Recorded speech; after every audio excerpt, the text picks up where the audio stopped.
Comedy ఏంటంటే డెమోక్రసీలో రాజ్యాంగ హక్కుల్ని కాలరాస్తూ రాజ్యాంగాన్నే తీసి పక్కన పెట్టి ఎమర్జెన్సీ పేరుతో 2.5 సంవత్సరాల పాటు ఈ దేశాన్ని పరిపాలించింది ఇందిరాగాంధీ.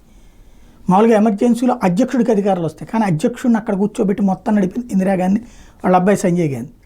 కానీ రాజ్యాంగంలో ఇష్టం వచ్చిన సవరణలు కూడా అప్పుడే చేసి పడేశారు. అట్లాంటి కాంగ్రెస్ పార్టీ ఇప్పుడు రాజ్యాంగ పరిరక్షణ ఉద్యమం చేస్తుంది. ఆ ఇందిరాగాంధీ గారి మనవడు ఇప్పుడు రాజ్యాంగ పరిరక్షణ అంటూ ఒక రాజ్యాంగం బుక్కును పట్టుకుని తిరుగుతుంటాడు.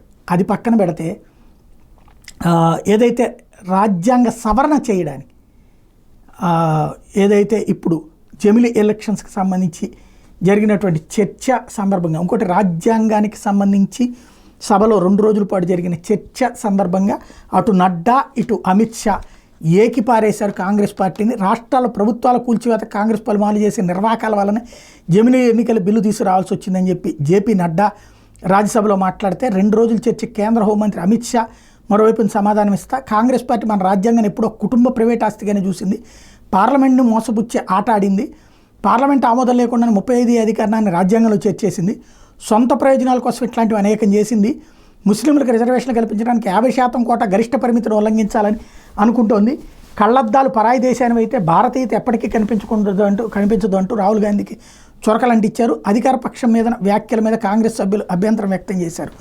అదే సందర్భంలో కీలకమైనటువంటిది ప్రతి ఒక్కళ్ళు కూడా తప్పుబట్టినటువంటి సందర్భం అధికార పక్షం నుంచి.